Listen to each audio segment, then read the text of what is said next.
जब देखो तब सोते रहते हैं। यहाँ किसी को आदत ही नहीं है सुबह उठने की। मैं घूम फिर कर घर आ गया, नहा धोकर तैयार भी हो गया, पर इनका सोना नहीं हो पाया अभी तक। पता नहीं कब सुधरेंगे ये लोग। उठते क्यों नहीं हो? कहते हुए पापा जी ने छोटे भाई कार्तिक की चादर खींची, पर उसने फिर से पलटकर चादर ओढ़ ली। हम तीनों बहनें तो पापा जी के चिल्लाने की पहली आवाज़ से ही हड़बड़ाकर उठ बैठी थीं। सुबह के 6:30 बजे का समय था।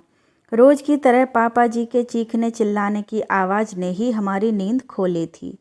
हालांकि पापा जी के ज़ोर ज़ोर से पूजा करने की आवाज़ से हम जाग जाते थे, पर 5:30 बजे कौन जागे, यही सोचकर हम सोए रहते। पापा जी की तो आदत थी 4:30 बजे जागने की। अगर हम लोग 11 बजे तक जगे रहते तो डांट पड़ती थी कि सोते क्यों नहीं हो, तभी तो सुबह उठते नहीं हो। बंद करो टीवी, नहीं तो तोड़ दूंगा किसी दिन इसको। पर आज तो मम्मी भी सो रही थीं। हम भी हैरानगी से मम्मी का पलंग देख रहे थे। मम्मी थोड़ा हिली तो ज़रूर थी, पर उठी नहीं। पापा जी दूर से ही चिल्लाए, तू भी क्या बच्चों के साथ देर तक रात तक टीवी देखती रही थी? उठती क्यों नहीं है? मुझे नाश्ता दो, भूख लग रही है। कहते हुए पापा जी हमेशा की तरह रसोई के सामने वाले बरामदे में चटाई बिछाकर बैठ गए। सामने भले ही डाइनिंग टेबल रखी हुई थी, पर हमारे पापा जी ने उसे कभी पसंद नहीं किया। वे ऐसे ही आराम से ज़मीन पर बैठकर खाना पसंद करते थे। मम्मी भले ही 55 की हो गई थी, पर पापा जी के लिए नाश्ता मम्मी ही बनाती थीं। बड़ी भाभी सिर्फ अपने पति के लिए ही काम कर लें, यही गनीमत थी। वैसे भी उनकी रसोई अलग ही थी। पापा जी उनसे किसी काम के लिए कभी नहीं कहते थे। पापा जी के 2 बार बोलने पर भी जब मम्मी नहीं उठी, तो मैं तेज़ी से मम्मी के पास गई। मम्मी को हिलाया, मम्मी, पापा जी नाश्ता मांग रहे हैं। अरे, मम्मी को तो बहुत तेज़ बुखार है। मेरी बात सुनते ही रिया दीदी फ़ौरन रसोई में पापा जी का नाश्ता तैयार करने चली गई।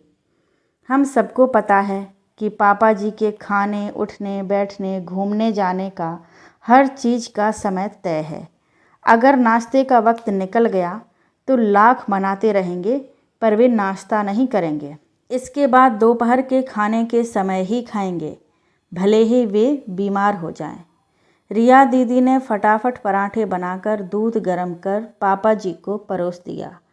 पापा जी ने नाश्ता करते समय कनखियों से मम्मी को देखा तो, पर बिना कुछ बोले ही नाश्ता करके उठ गए और अपने कमरे में जाकर एक किताब उठाकर पढ़ने लगे। मम्मी की एक शिकायत भरी नज़र उनकी तरफ उठी, पर वे कुछ नहीं बोली। ना ही पापा जी ने कुछ कहा। मम्मी को बहुत तेज़ बुखार था। मैं पापा जी को फिर मम्मी का हाल बताने उनके कमरे में गई तो वे बोले, राधिका, अपनी माँ को अंग्रेजी गोलियाँ मत खिलाना, तुलसी का काढ़ा बनाकर दे दो, अभी बुखार उतर जाएगा। पर वे उठकर मम्मी का हाल पूछने नहीं आए। मुझे पापा जी की यही आदत बुरी लगती है। क्यों वे मम्मी की कद्र नहीं करते? मम्मी सारा दिन घर के कामों में लगी रहती हैं। पापा जी का हर काम वे खुद करती हैं। अगर पापा जी बीमार पड़ जाएं या उन्हें ज़रा सा भी सिर दर्द हो तो मम्मी हर 10 मिनट में पापा जी को देखने उनके कमरे में जाती हैं।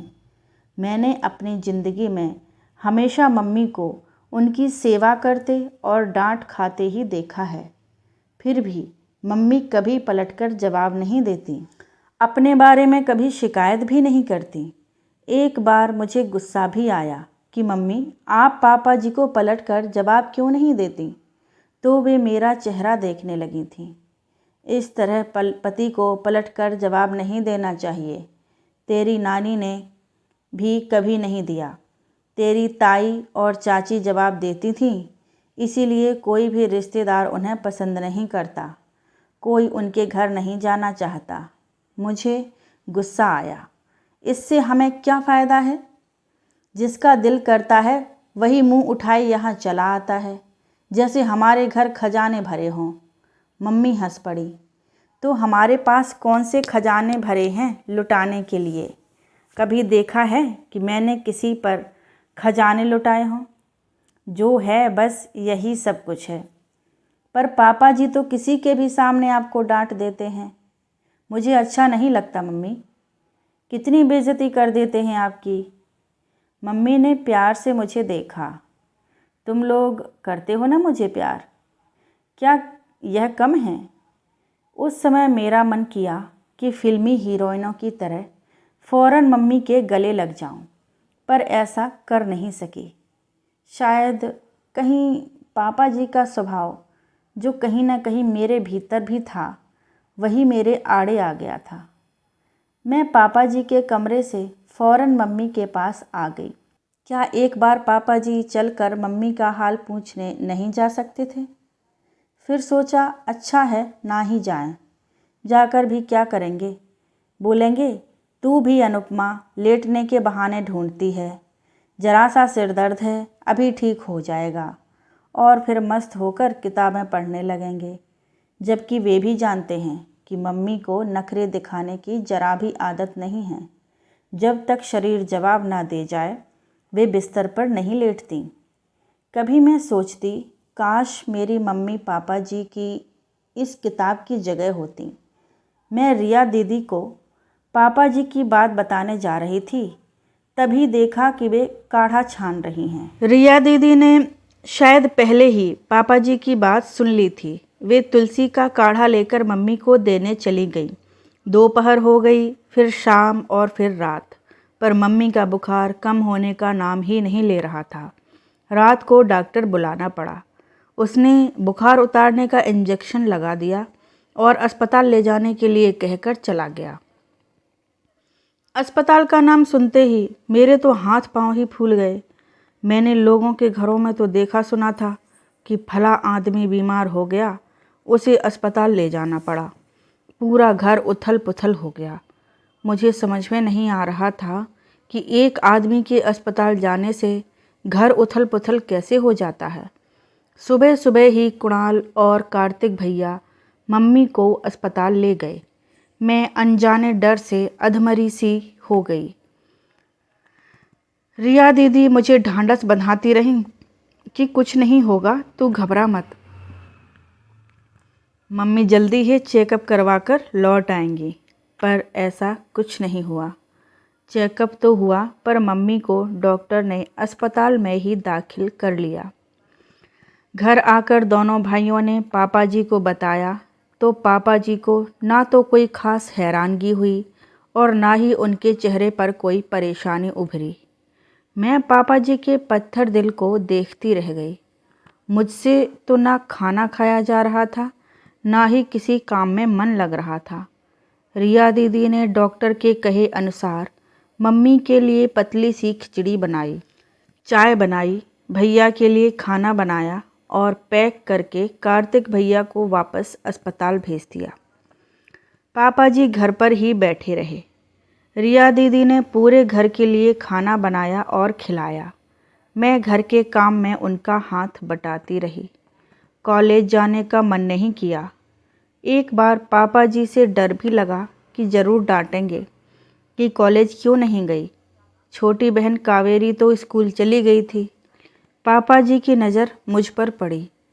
उनके बिना बोले ही मैंने दीदी को कहा, आज मेरा मन कॉलेज जाने का नहीं है, आप मुझे कुछ मत कहना। कहते ही मैं दूसरे कमरे में चली गई। दीदी ने मुझे हैरानगी से देखा, पर पापा जी की तरफ नज़र पड़ते ही वे समझ गईं कि मैं क्यों ऐसा बोल रही हूँ। पापा जी भी कुछ नहीं बोले।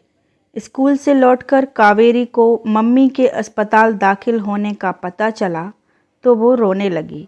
मेरा भी मन कर रहा था कि उसके साथ रोने लगूं, पर यह सोचकर आंसू पी गई कि पापा जी डांटेंगे कि क्या तुम सब पागल हो गए हो जो रो रहे हो, बीमार ही तो हुई है, 1-2 दिन में ठीक होकर आ जाएगी। मम्मी कभी इतनी बीमार तो पड़ी ही नहीं थी कि उन्हें अस्पताल जाना पड़ता। पापा जी अपने कमरे में किताब पढ़ते पढ़ते दोपहर को सो गए। फिर शाम को पार्क में सैर करने निकल गए। कुणाल भैया की प्राइवेट नौकरी थी, इसलिए ऑफिस में खबर करनी थी। कार्तिक भैया की सरकारी नौकरी थी, इसलिए उन्होंने फ़ोन करके ऑफिस में बता दिया था। रिया दीदी भी ऑफिस नहीं गईं, उन्होंने भी फ़ोन कर दिया था। पापा जी ने तो भैया के कहने से कब से काम करना छोड़ दिया था। रिया दीदी मुझे रात की रसोई का काम समझाकर मम्मी के पास अस्पताल चली गईं। अब घर पर मैं, पापा जी और कावेरी थे। कुणाल भैया भी ऑफिस से सीधे अस्पताल चले गए। बड़े भैया राम और भाभी तो अलग ही रहते थे। वे हम लोगों से कम ही वास्ता रखते थे। ऐसे में उन्हें कोई काम कहा ही नहीं जा सकता था। पापा बोलते थे कि राम जोरू का गुलाम हो गया है, वह किसी काम का नहीं अब। दीदी कभी कभी पापा जी को सुना दिया करती थीं कि अगर पति अपनी पत्नी का हर कहना मानता है तो इसमें हर्ज ही क्या है।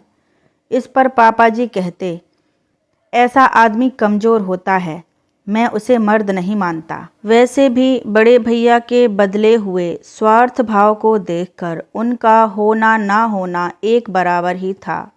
मैंने खाना बनाया, कावेरी मेरी सहायता करती रही। पापा जी पार्क से आकर चुपचाप कमरे में बैठे किताब पढ़ते रहे, कुछ नहीं बोले। शाम की चाय के साथ क्या खाएंगे, इसके जवाब में उन्होंने कोई मांग नहीं की। भैया के आते ही पापा जी बिना कुछ बोले भैया के सामने बैठ गए। भैया ने बताया कि डॉक्टर ने चेकअप किया है, उसकी परसों रिपोर्ट आएगी, तभी पता चल पाएगा कि असल बीमारी क्या है। यानी कि कम से कम 2 दिन तो और मम्मी को अस्पताल में रहना ही होगा। मेरी हवाइयाँ उड़ने लगीं। कुणाल भैया मेरी सूरत भांप गए और बोले, तू क्यों घबरा रही है?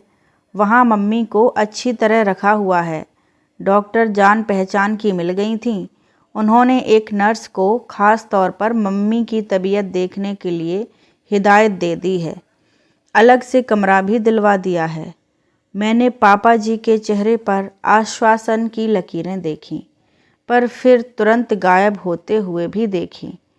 1-2 दिन बीते, पता चला मम्मी को यूरिन इन्फेक्शन हो गया है।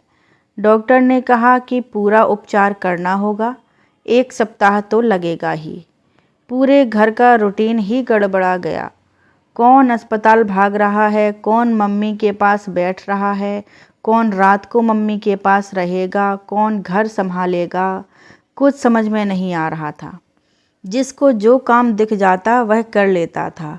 जो कार्तिक भैया कभी 1 गिलास पानी उठाकर नहीं पीते थे, वे सुबह सुबह मम्मी के लिए चाय बनाकर थर्मस में डालकर भागते दिखते। जिस कावेरी को किचन की ABCD भी नहीं पता थी, वह बैठकर सब्जी काट रही होती, कभी दाल चढ़ा रही होती, कभी दूध गर्म कर रही होती।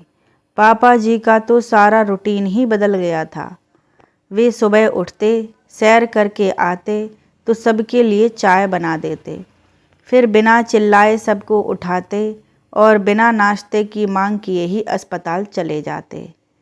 एक बार तो अच्छा लगा कि पापा जी मम्मी के पास जा रहे हैं।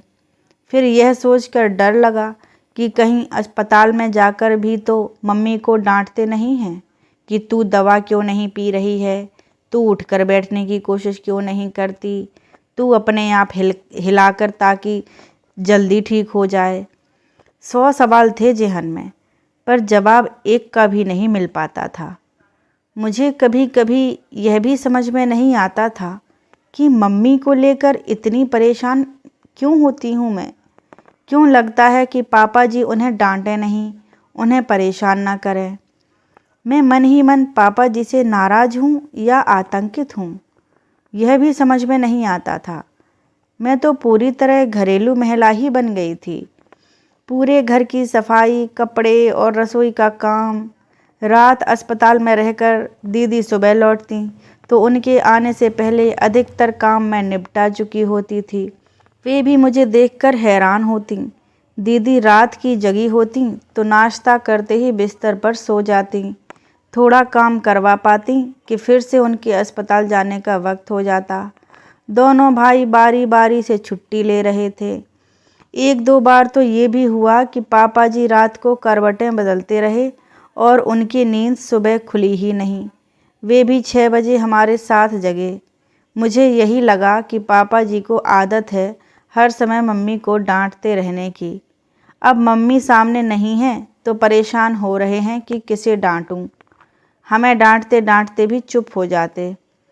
उस दिन शाम को पापा जी घर लौटे तो बोले, राधिका, कितने दिन हो गए तेरी माँ को अस्पताल गए हुए। मैंने बिना उन्हें देखे चाय देते हुए जवाब दिया, 10 दिन तो हो ही गए हैं। पापा जी बोले, तेरा मन नहीं किया अपनी माँ से मिलने को। मैं इतने दिनों से मम्मी की कमी महसूस कर रही थी पर बोल नहीं पा रही थी।